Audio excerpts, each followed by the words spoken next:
What's good? It is a rainy day. I still feel the depression, and I'm having trouble sleeping. It ain't as bad as it was last week, but it really has affected my house. My house is a mess now. Um, I gotta go clean it up, and I meant to be on that this morning, but I had to run a couple errands again, and I'm kind of stressed out because of the person I rent from. They had me put up their Christmas lights, and I started working on some of that on Sunday, and it's weird, man. Like, Christmas is supposed to be like this high vibe, happy type of year, type of happy time, type of year, type of deal, and then to have to put up her Christmas lights feels like a begrudging task, and I have to force myself to do it, and definitely does not put me in the Christmas spirit, because I know that while I am putting up lights to feed, and in this case feed this person's pathology, is basically, that's all I'm doing. I'm just feeding. I don't know how to explain it. In my opinion, this person, she ain't um just happily celebrating Christmas. She's not just like, oh, she's just happily celebrating the holiday, and so, let's put up the Christmas lights. It's more like, it's just, she constantly needs stimulus to feed whatever her pathology is. She just constantly needs to have stimulus, and just adding the Christmas lights is what feeds that whatever pathology she has. And I've talked about it before. People are just like, some people live through life, if not the majority, to some extent, all of us, really, in today's modern age, we are all to some extent addicted to some kind of stimulus, right? All of us. And so, in this case, with this lady, there are people like her that they're kind of like, okay, let's just be real. This lady's an ugly lady. She's not physically attractive at all. And she has realized that the world is going to treat her like crap. And to compensate for that, she has had to put on a personality of aggression to compensate in order to get through. And she's one of those people that acts like that, which gains her social dominance and status within the society, because most people, what are they going to do? They're going to be weak. They're not going to be confrontational. They're not going to be aggressive or mean.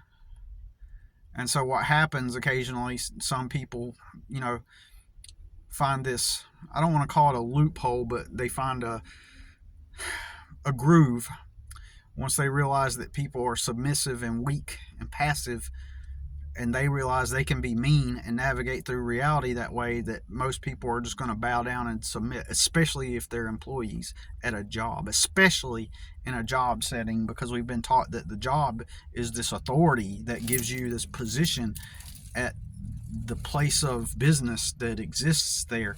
And so people like that person, this is why, even before I met her on this channel, even before I met that lady, for years I've been saying the disgruntled warehouse manager. The disgruntled warehouse manager. I've said it time and time again.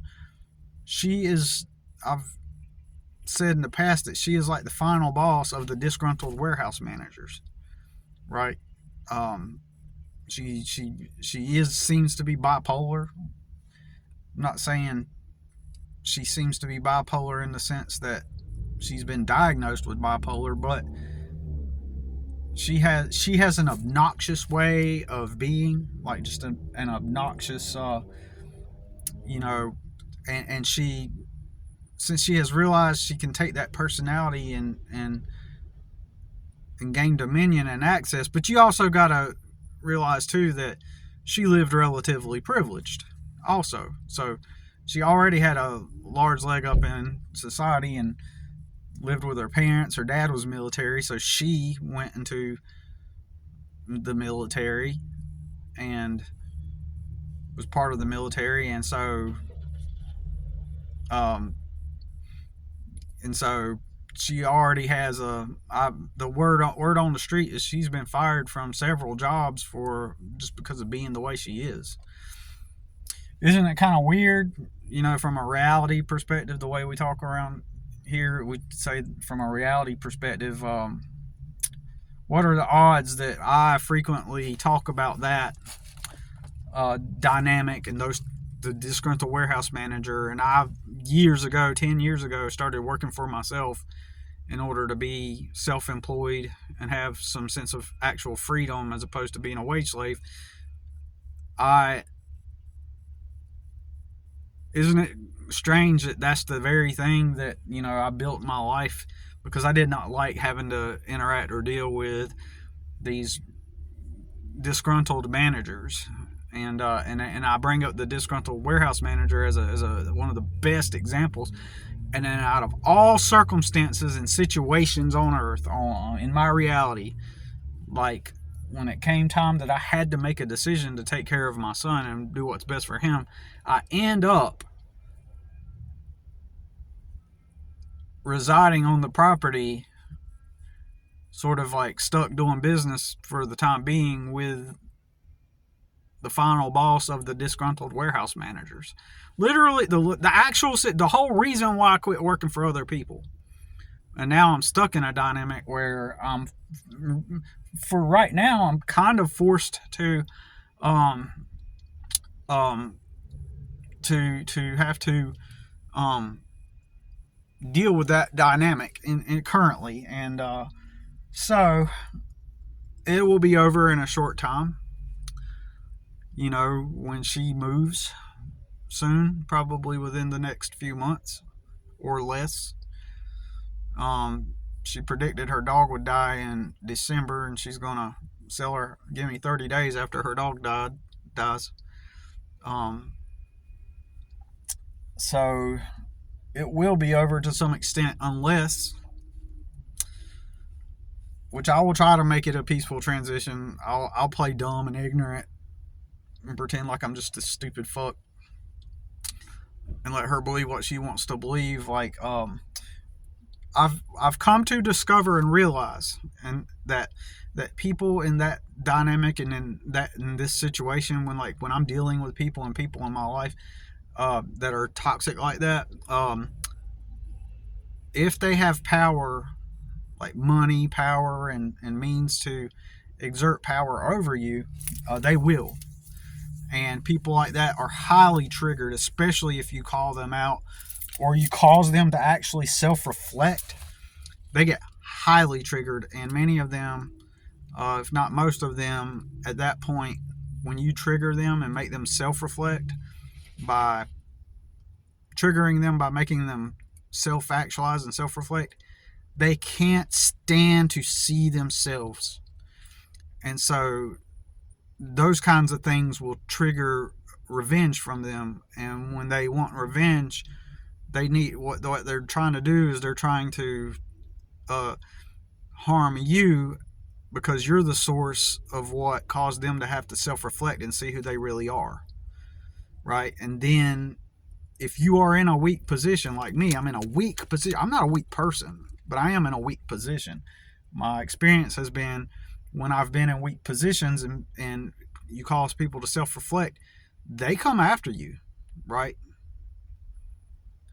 So that's what makes it a dangerous thing, right? So my aim is to end the dynamic in a relatively, I'm gonna play dumb. I'm gonna play gray rock. I'm gonna play dumb. I'm gonna play like I'm this ignorant fool, and let her believe what she wants to believe, and strategically and tactically, the best thing to do is to end it in the dynamic and the situation um, in good terms. Even if they have wronged you or highly disrespected you, if they have some kind of power over you, like if I trigger her, she could potentially, do whatever she wants. Like she bought me a mower a year and a half ago, and she bought me this mower, and so I've never paid her for it,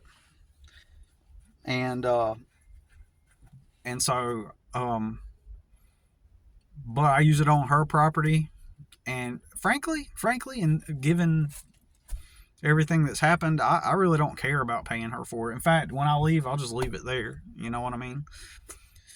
But like she could try to, like, to get revenge. She could try to sue me in civil court, or proclaim that I owe her. I don't know, just whatever. But like, the paradox is, I have the power to destroy her. I know where she works.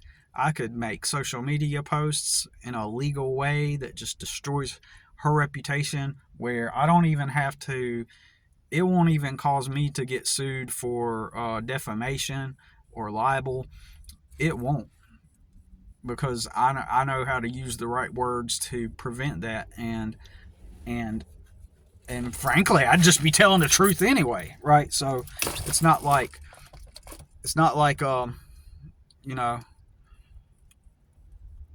anything would here goes my sister right there. So anyways, my bad, I got distracted. My sister drove by, and her son likes when check this out, just a side story. Her son, he's like 4. He like really likes it when I show up, and I was at this same store here, and he's never seen me anywhere else other than at his at my mother's house. So if he sees me in any other place, it's out of context, right, of the way he views reality. And so one time recently, a few weeks back, 2 or 3 weeks ago, he seen me in the grocery store, and that was shocking to him. And it's just like right across the street. and he's like, and I kind of hid behind this display, and I made it to where when he looked up, I was just standing right there, just goofing off, right? And he's like, Billy, it's Billy, like, and he got all surprised, and he started telling strangers. He like told this woman, he was like, "Did you see Billy? Did you see?" Like, he made it. I forget how he worded it, but it seemed like he was like had ran into a celebrity, and he was telling like this stranger lady, "Do you know Billy? Like he's here." It's like it's crazy. And then and I told the lady, he goes, "Have you met Billy?" Something like that. And then I told the lady, "Now you have." So anyways, that was pretty cool. Anyways, yeah, this lady, she for those of you who don't know, because I've had about like probably several new handful of subscribers lately. I was in need for a good deal for a rental, and the best deal I could get at the time. I lived 7 days in my truck with my son when he was still 16, and we lived several days, like a week, in the cold weather in my truck. And the lady just happened to, on that same week, told me she was renting out her pool house, and so the deal we ended up making a deal with the landscaping on her property and stuff. And so I stay at this property because it's like the best deal I can get right now. And during the time I've been there, she's been highly disrespectful at times, highly technically abusive, really, verbally abusive. But I've went gray rock. I hold it in. I don't say anything. I keep cool. I dance around her pathology. It's a constant like thing that I have to keep on my mind. It's constantly like pushing down, like, and you know, I spent my lifetime trying to get away in any sane, rational, logical, healthy, emotional, and mental world.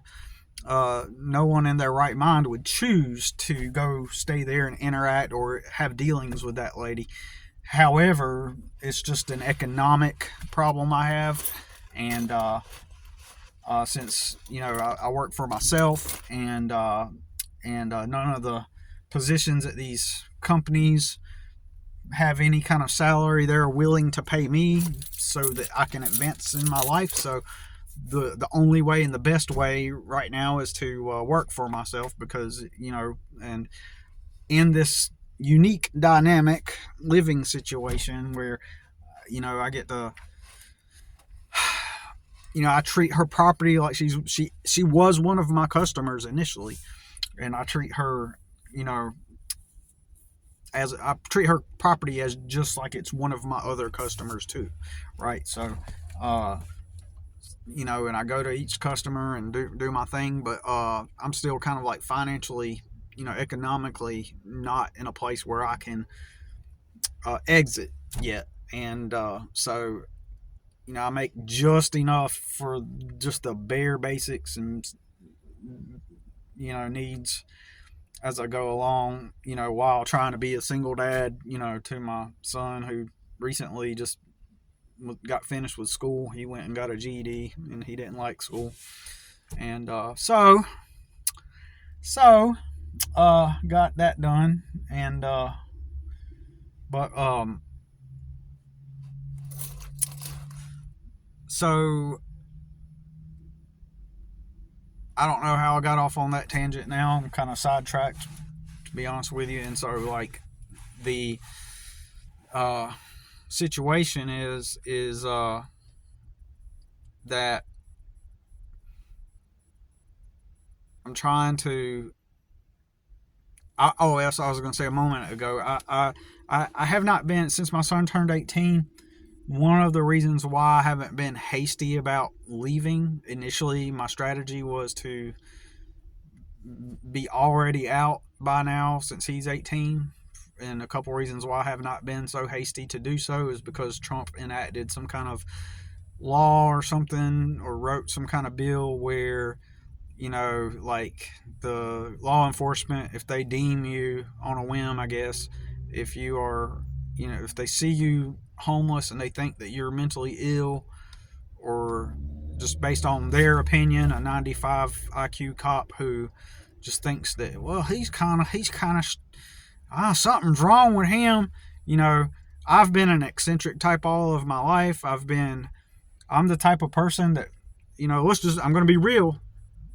You can call it arrogance if you want, but I'm a confident person.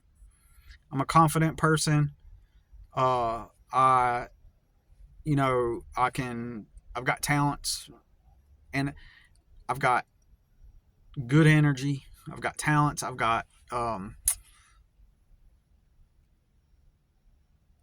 confident. I'm smart, and I'm intelligent, and I make a lot of sense. And, you know, I can talk to females when I want to. I can, you know, what, you know, and so my point is, lost my train of thought actually. My point, let me just keep talking and maybe I'll get back to my point. But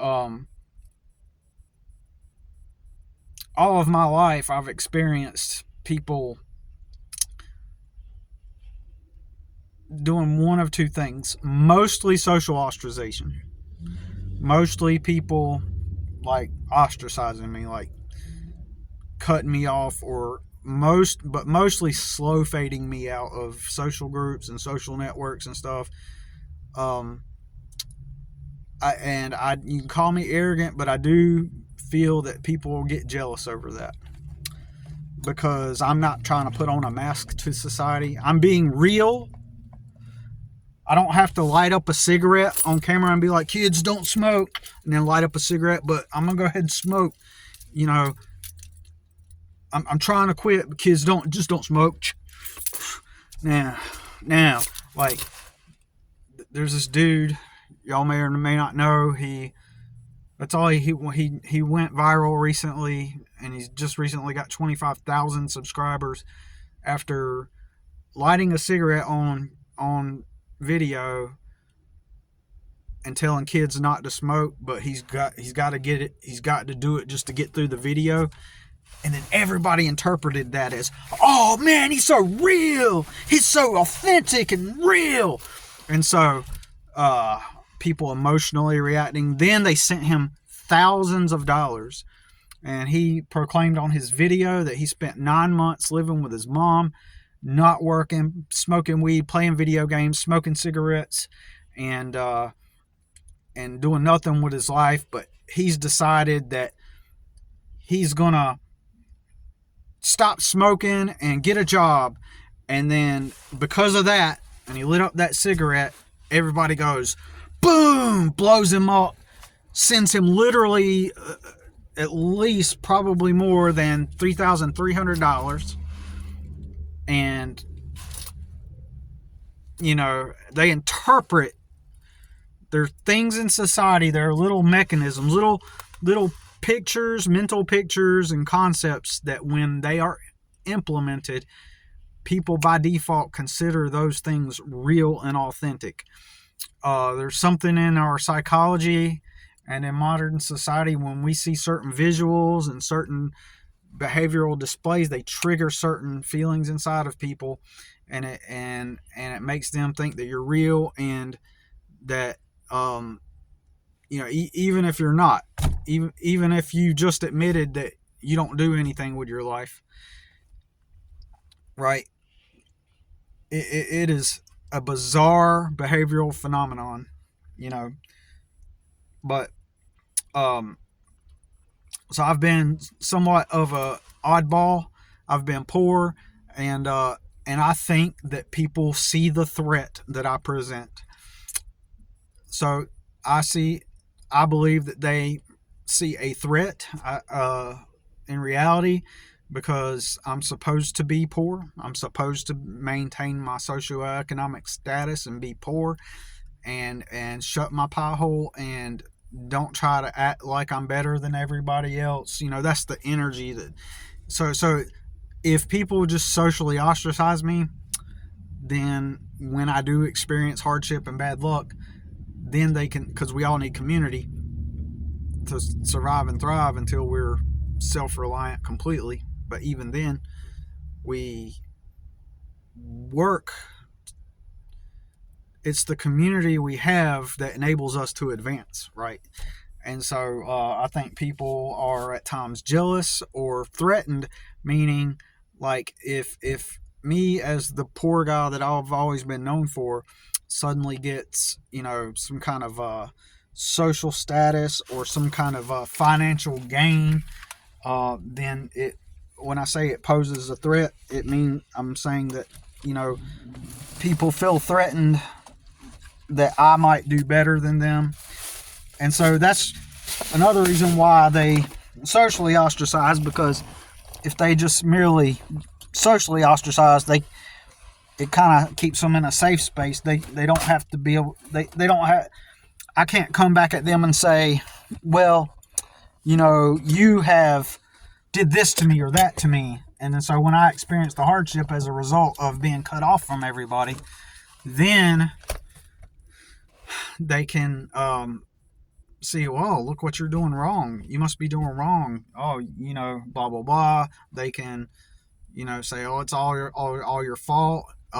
They can say all these things, right?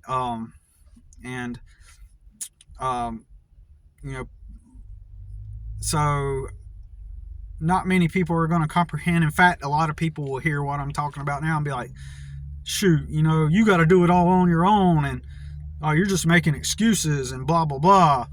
And, I think a lot of it, though, remains. I know a bunch of people in my inner circles, people I'm connected to more closely and loosely to.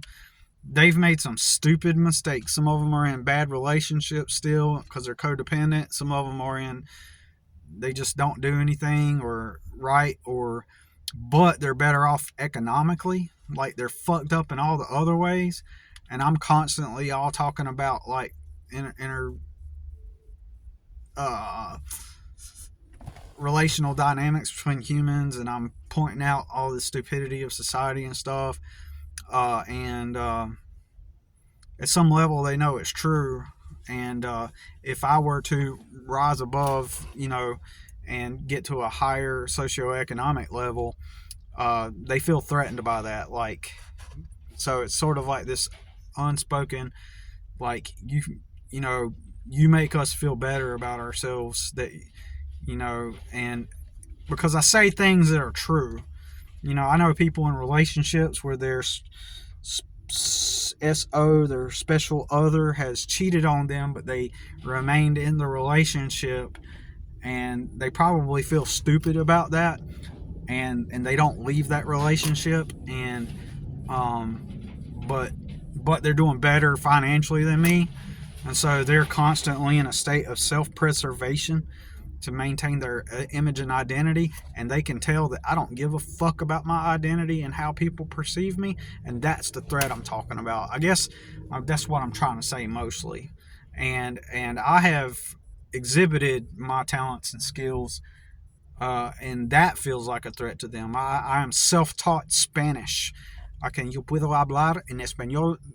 Dígame lo que quieres y yo te puedo decir cualquier cosa, lo que sea. Yo soy proficiente en español. No soy fluyente, pero proficiente. Podemos tener una plática sobre de los physics, y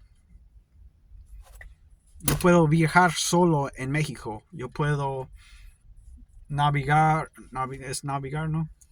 Yo puedo hacer muchas cosas. Yo puedo platicar con alguien sobre varios temas en español. So, people see that, and they're threatened by that. People see that, like, in my, spheres, and that's like, oh my God, he knows another language, and so they feel a threat that I might rise up and better myself, and that my life might outshine theirs, even though I don't give a fuck. Like, I'll live in a trailer right now. I don't give a fuck, right? I'll live in a mobile home park, a rundown mobile home park, as long as I'm allowed to bomb it and clean it really good and make it, livable. Like, I don't give a fuck about what any woman thinks about me. And I think people feel that emanating off of me a lot, at the risk of sounding arrogant, right? And that's a threat. That is a threat to people. And for that reason, I go into like little house parties and stuff, and I've got girls curious to talk to me, okay? It's just a fact. The girls are talking to me. The girls are flirting with me. Why? Because I'm cool. You know what I'm saying? And that doesn't rub people the right way.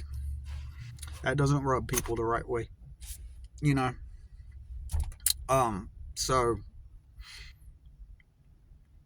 ostracize me, or, in worst cases, if it can happen in an organic, if you can ostracize me and then improve your life and in some way, or be better off than me, then that keeps me at bay. That keeps me the threat away. And anybody that has a high self-esteem and has confidence and has talent and stuff like that, They know exactly what I'm talking about. And even if it is arrogance, I just don't give a fuck. You know what I'm saying? Even if it is that, you know. Um, so, anyways, uh, so I end up in a situation where everybody else has more than me economically, and and again, that's not even what I'm striving for. The main things I'm striving for in life are just human connection with the right people, you know, and the ability to express myself and do what I want in my life. Freedom, real freedom. You know, do what you want in your life. Do what you want. Live the life you want. Experience real freedom. Doing what you want in life and be surrounded by the people that you want to be surrounded by. It's really simple. You know, do what you want in life and be surrounded by the people that share your values, and you know you have a relationship based on mutual esteems, right? That's the only thing that I'm striving for, and you know, and I'm aware that to make that happen, you have to have a business out of it. You have to have a business offering some kind of value to the world, and you know, doing something that you want to do, and preferably around people that share the same interests that you do, which is why I would like to, you know, continue. I'm going to say this: continue my art business, because it's been 5 years about since I stopped my art business. You know, I sold 39 paintings, right? I had a brand. I did a world-renowned art show. You can't see it on social media. I do have some social media for that art brand, but I didn't really do much with the social media part. You know, I just sprinkled some things here and there along the way, and I made it part of the process of building my artist brand. But what did I actually do is I was creating paintings and going to shows and selling paintings. I went to flea markets. I went to the Raw art show, right? And I worked for Raw. I worked for them 2 times at 2 events, maybe even 3 events. But I worked for Raw when they came into town, setting up the whole event, taking tickets from people. I worked for them, and I had my art display there, and you know, I've had to put my art on pause to be a dad, and so I did, and you know, but the actual work that I did was not social media. It was the act of being out making art and distributing it, like getting it sold. People liked my art enough to buy it. 39 people liked my art enough to buy it. You know what I'm saying? And what does art do? Art, and I wouldn't give a fuck if I was about the money. I don't care. But you know what? The money is a tool that just takes. It's the tool that everybody collectively agrees is the easiest way to exchange value. So it's leverage. It's to make it easier on us. So back in the day, before money, you know, you had to figure out what you had to offer in exchange to someone else. Like, well, I have all these apples, and I'm gonna, you know, I want some, I want some, you know, lamb chops and cow steaks from Biff, and and if I want those, here, Biff, I got apples, man. So give me some of them lamb chops. But let's say that Biff doesn't want apples. Then I don't have anything to barter with him. You know, he's just not interested. He's like, look at all these apples. I got tons of them, man. I got enough to last me a while. So sorry, man. And so now I can't get steak or lamb chops. And so what did we do? We came up with a modality, a tool, a means to make the bartering system easier. That way I can just give Biff the money notes or the gold coins, and then now I have something of value to offer him.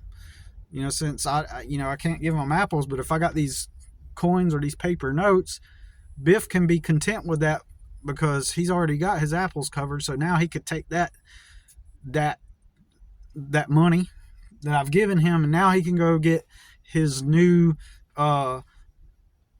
knife set or butcher set, stuff or whatever he needs to cut the animals, to make food, right? So money as a neutral tool. I mean, not everybody's going to want my tomatoes from my garden, So I'll see it in a neutral way like that. Even if money didn't exist, you're going to have some kind of form of exchange, So, so I'm neutral about money, as far as like, I don't have any hate toward it in that sense or negative connotations tied to it or ill sentiment towards it. I grew up poor, been poor all my life, working hard all my life.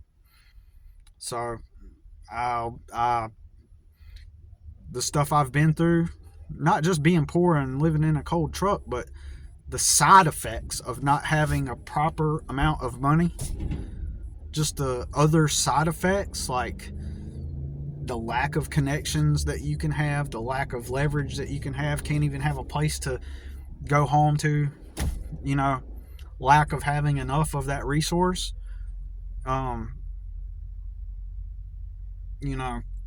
Shit. It would drastically change my life once I get into a place where I can, have enough, money, drastically improve. And I believe personally, because I know that I'm talented and I'm confident in myself, that if I did get that lucky break or eventually slowly over time was in a position where I can build myself up, and relative to time, all time, right, given the circumstances, even right now is just part of that progression. Even what I've experienced over a year and a half, where I've had to stay at this place I don't want to stay at, even ever since I got my son in 2020, got custody, from then on to now, and this whole process, it's just been a slow growth period. That's all. I've become wiser. I've become mentally and emotionally stronger.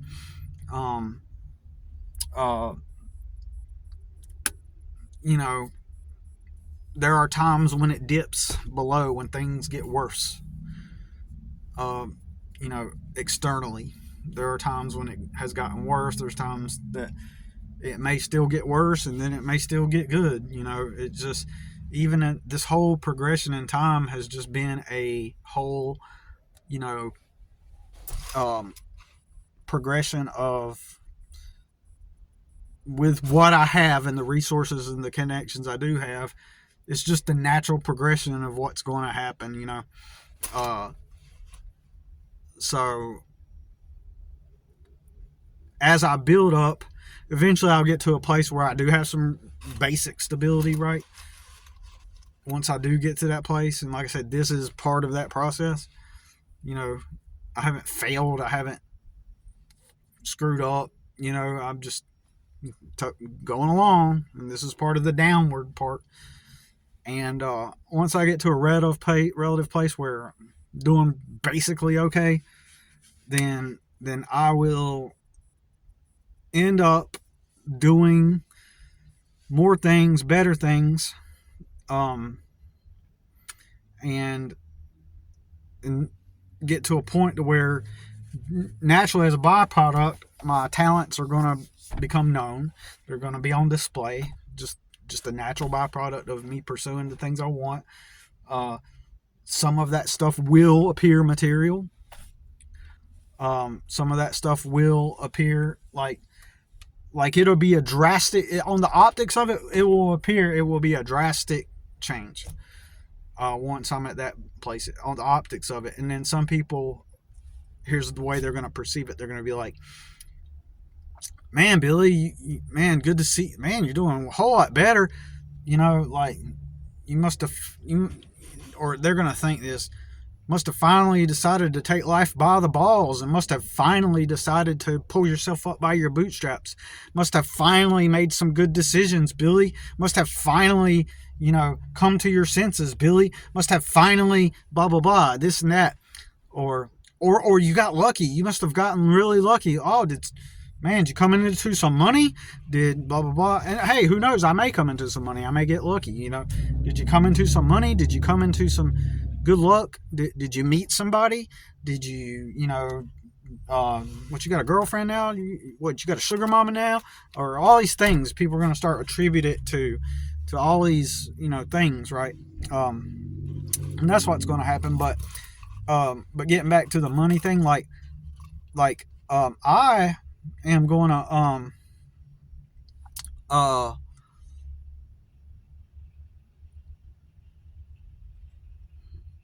I am going to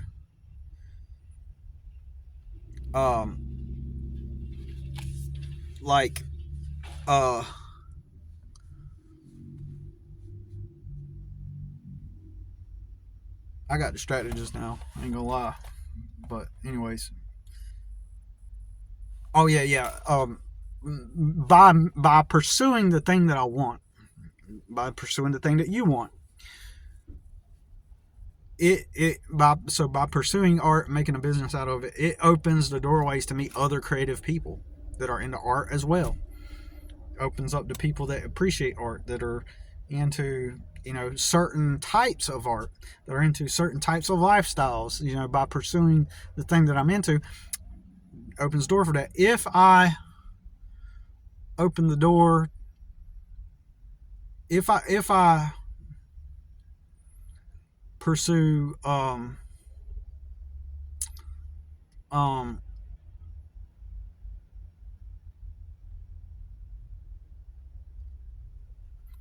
thing that I want, like if I continue to pursue landscaping, all I'm going to do is continue to meet people that are into landscaping, that are in the landscaping business.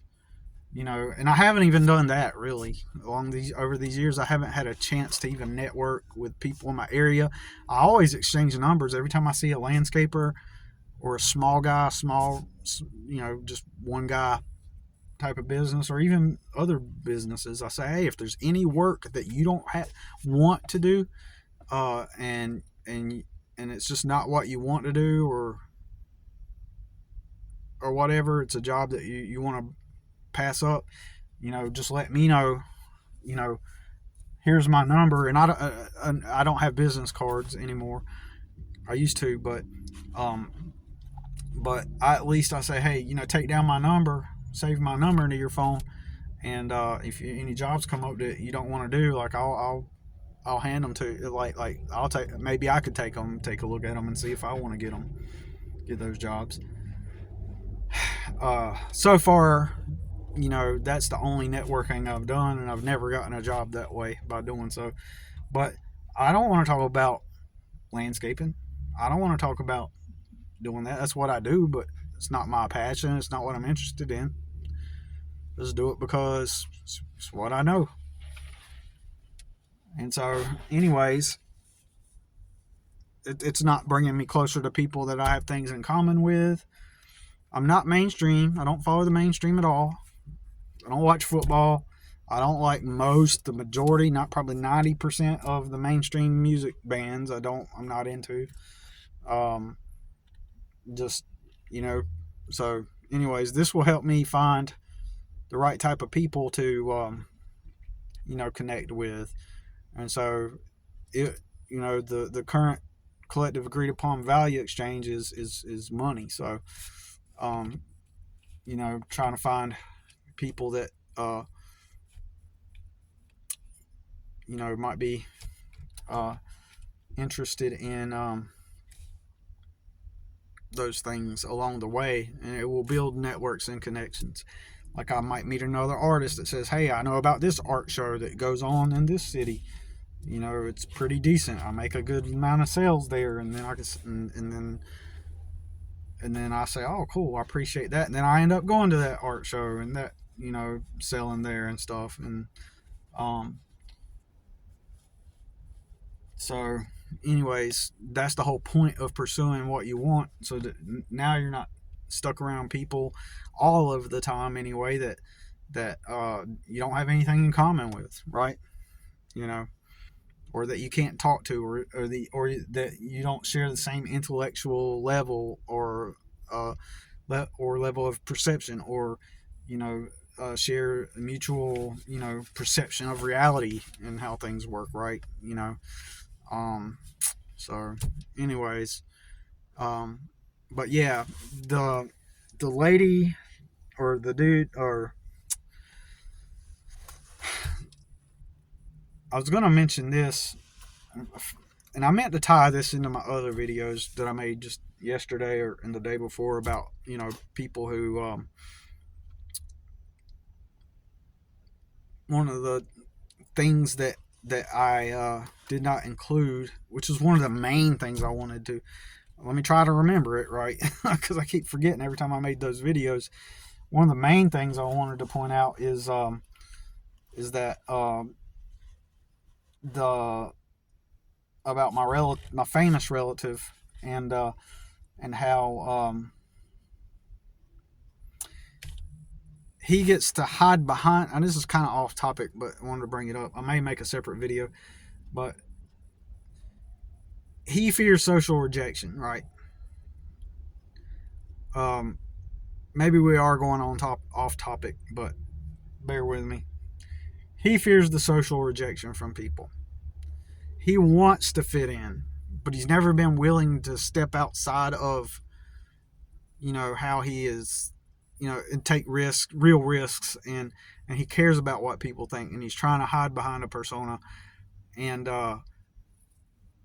fear of what everybody thinks of him. So he understood, as most people do, that once you arrive at a level of fame, then everybody likes you, everybody enjoys you, you know, or enough people, like in general, like, you know, he's got 1.2 million followers, so then it becomes safe.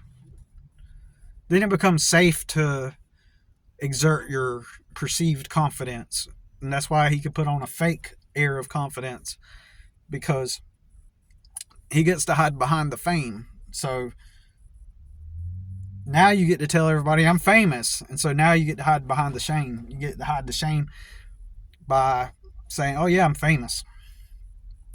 So that's how he leveraged avoiding ever having to become a contributing member to society. So he gets to hide behind the fame. So that was my point. And someone like him has tried to threaten me and to harm me because he does have more leverage and power, right? So, anyways, he has that power, and so, but that was just another way of someone, you know, who has power, or that's just another example of someone um, who managed to, even though it was luck for him, the fame just happened overnight and through a viral video, but it allows him to maintain the lifestyle that all the other people I mentioned live, where they don't have to do anything in life, and they have some kind of hack or angle that allows them to live free, you know. And so in his case, you know, he gets to, you know, if anybody tries to shame him, well, I'm famous, you know, and like he gets to deflect and be like, I'm famous, you know. And so it's a way of being able to hide behind the shame. And anyways, that's all. I don't know if I got off topic, or if that took the mood out of the video by that last part, but or the message, but yeah, I had been even today, still feeling that depression. It's a cold and rainy day. First part of the day was anyway. It's supposed to be 100% chance of rain. I don't know if it's going to rain anymore, but yeah, it's supposed to be, like this all day. And so I don't know what else to say. The depression is less, but I still feel it, and I'm trying to feel it to navigate through it with awareness and go home. And I discovered if I just do one little thing, it makes me feel better. Like, so if I just organize like something, and if you are in a depressed state or in an anxious state or something or whatever, like just little things like that where you just start something, even do one small thing, and that can help. That can make you feel better. So, like, for a small example, let's say that your toilet paper roll is empty or near empty. Just do one thing. Just put a new roll on the toilet paper roll. Or, if wash one plate that's in the dishes. Or, sweep the floor. Then go rest. But what might happen is you might end up changing the toilet paper roll, and then now you feel good, a little bit better, and then you ask yourself, all right, got this done. You feel that sense of achievement on a micro scale, and then you say, okay, well, shoot, I think I can wipe off the countertop. And after you've done two things, your brain goes, oh, you've done two things. And then you begin to gain momentum. Then you say, and then you wash that one plate. And then you go, knocked out three things. And so,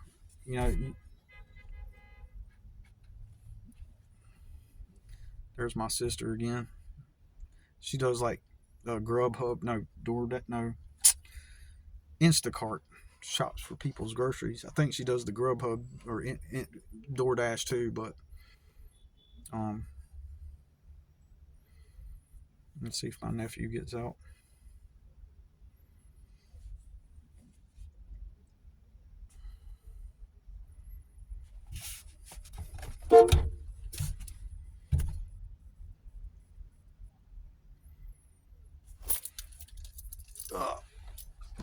Well, he didn't. I guess he's going in there to shop. But anyways, y'all, if I think of something else, I guess I'll just make another video. Y'all take care. Peace.